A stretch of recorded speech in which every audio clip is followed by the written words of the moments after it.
बिस्मिल्लाहिर्रहमानिर्रहीम। अस्सलाम वालेकुम।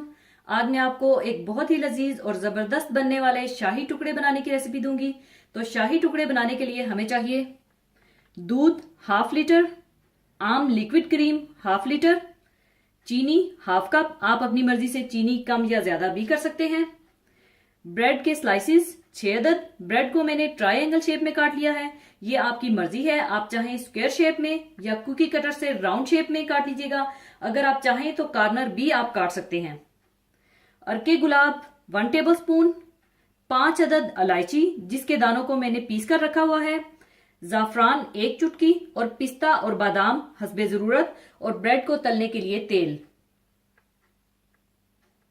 सबसे पहले आप दूध और क्रीम डाल लें।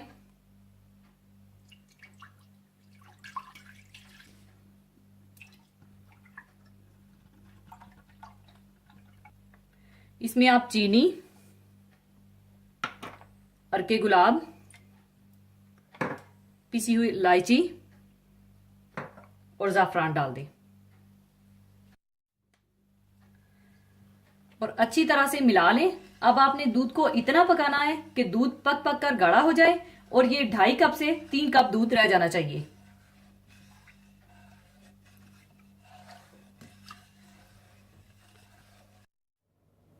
दूसरी तरफ आप ऑयल गर्म कर लें और ब्रेड के स्लाइसिस ऑयल में अच्छी तरह से ब्राउन फ्राई कर लें।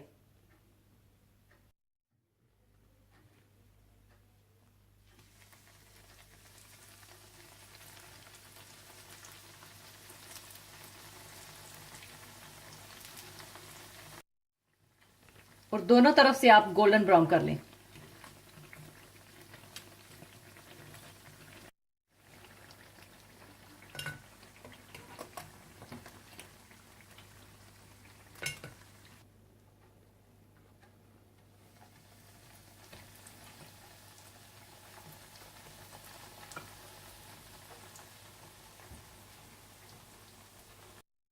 दूध गाढ़ा हो चुका है। इसके बाद आप डिश में ब्रेड को बिछा लीजिए और ऊपर दूध डाल दीजिए और फिर तह लगाकर ऊपर दूध डाल दीजिए।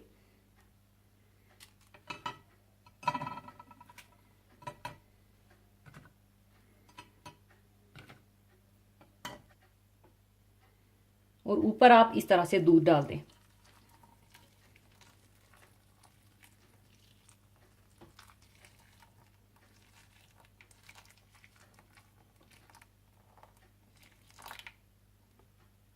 और फिर आप ऊपर दोबारा तह बिछा लें।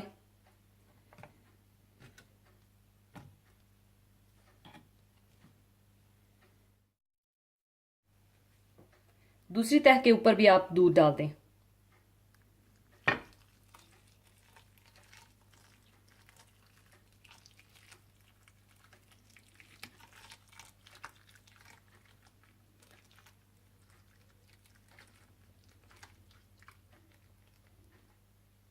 और इसके बाद आप इसे फ्रिज में रखकर ठंडा कर लीजिएगा और सारे स्लाइसिस काफी हद तक दूध को जज़ब कर लेंगे। और ठंडा होने के बाद मैं इसको पिस्ते बादाम से गार्निश करूंगी। फ्रिज में रखकर ठंडा करने के बाद अगर आप ऊपर चाहें तो चांदी के वर्क लगा दें।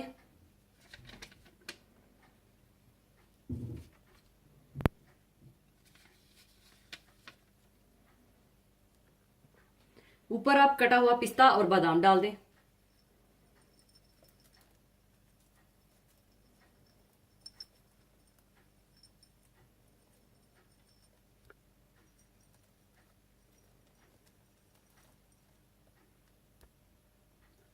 लीजिए, शाही टुकड़े तैयार हैं। जरूर बनाइएगा। और जाने से पहले एक हदीसे पाक शेयर करना चाहूंगी। हदीसे पाक इस तरह से है, रसूलुल्लाह सल्लल्लाहु अलैहि वसल्लम ने इरशाद फरमाया, जो मोमिन मुसीबत में अपने भाई को तसल्ली दे, अल्लाह ताला इसे क़यामत के दिन इज्जत का लिबास पहनाएगा। मौत या ऐसे ही किसी और शदीद हादसा के वक्त मुसीबत ज़दा को तसल्ली देना और इसके साथ इजहार हमदर्दी और इसका गम हल्का करने की कोशिश करना इखलाक में से है। रसूल करीम सल्लल्लाहु अलैहि वसल्लम खुद भी इसका एहतमाम फरमाते थे और दूसरों को भी इसकी हदायत और तरगीब फरमाते थे। रसूल करीम सल्लल्लाहु अलैहि वसल्लम जब मस्जिद नबी में नशिस्त फरमाते तो सहाबा में से कुछ लोग आपके पास आकर बैठ जाते। इन बैठने वालों में एक साहिब थे जिनका एक छोटा बच्चा था। वो रसूल करीम सल्लल्लाहु अलैहि वसल्लम की पुश्त की जानिब से आता, आप इसे अपने आगे बिठा लेते। फिर ऐसा हुआ कि वो बच्चा फोत हो गया, तो बच्चे का बाप उस गम में कुछ दिनों मजलिस नबी में नहीं आया। रसूल करीम सल्लल्लाहु अलैहि वसल्लम ने पूछा, वो फलां शख्स अब नहीं आता, क्या बात है? लोगों ने आपको बताया कि उनका छोटा बच्चा जिसे आपने देखा था उसका इंतकाल हो गया, शायद इसी वजह से वो नहीं आ रहे हैं। रसूल करीम सल्लल्लाहु अलैहि वसल्लम ने उनसे मुलाकात की और बच्चे के बारे में दरियाफ्त फरमाया। उन्होंने इसके इंतकाल की खबर दी तो आपने इन्हें तसल्ली दी और फरमाया, बताओ तुम्हें क्या पसंद है? क्या ये बात पसंद है कि वो तुम्हारी जिंदगी में जीता रहे, या ये बात पसंद है कि वो पहले जाए और जब तुम जन्नत के दरवाजे पर पहुंचो तो वो तुम्हारा इस्तकबाल करे और जन्नत का दरवाजा खोले? इस शख्स ने कहा, ए अल्लाह के रसूल, मुझे यही बात पसंद है कि वो पहले जाए और जन्नत का दरवाजा खोले। आपने फरमाया, तुम्हारे लिए ऐसा ही होगा। ऐसे मौका पर ताजियत करने वाले को चाहिए कि वो अहले मय्यत और लवाहिकीन को किताबो सुन्नत के तरीका से तसल्ली दे, मगर आज हम लोग इससे गाफिल हैं। अक्सर तो ताजियत के लिए जाते ही नहीं, और जो जाते भी हैं तो बजाय अहले मय्यत को सब्र व तसल्ली और मय्यत के लिए दुआ के बजाय इधर उधर की बातों में लग जाते हैं। इसी तरह हदीस में आई हुई दुआएं इसे सुनाए, जैसे बेशक अल्लाह ही के लिए है, जो उसने ले लिया और जो उसने दिया है वो भी इसी का है, और हर चीज के लिए उसके यहाँ वक्त मुकर्रर है। रसूल करीम सल्लल्लाहु अलैहि वसल्लम ने अपने साहबजादे इब्राहिम के इंतकाल पर जो कलमात फरमाए थे, इनका जिक्र करे। आंख आंसू बहाती है और दिल मगमूम है, और जुबान से हम वही कहेंगे जो अल्लाह को पसंद हो, यानी इन्ना लिल्लाहि व इन्ना इलैहि राजिऊन, अल्लाहुम्मा अजिरनी फी मुसीबती वखलुफ ली खैरन मिनहा। हम अल्लाह ही के हैं और अल्लाह ही की तरफ हम सब लौट कर जाने वाले हैं। ए अल्लाह, मुझे मेरी इस मुसीबत में अजर अता फरमा, और जो चीज मुझसे ले ली गई है इसके बजाय इससे बेहतर अता फरमा। और ए इब्राहिम, तुम्हारी जुदाई का हमें सदमा है। ताजियत के वक्त कलमात के जरिए मसाइब के बोझ को हल्का करने की कोशिश करे और समझाने के लिए सहाबा इकराम का अकवाल भी जिक्र करे। जैसे हजरत उमर रजी अल्लाह ताला अन्हु फरमाया करते थे कि रोज ये कहा जाता है कि आज फला मर गया और आज फला मर गया, और एक दिन ऐसा भी आएगा कि कहा जाएगा कि उमर मर गया।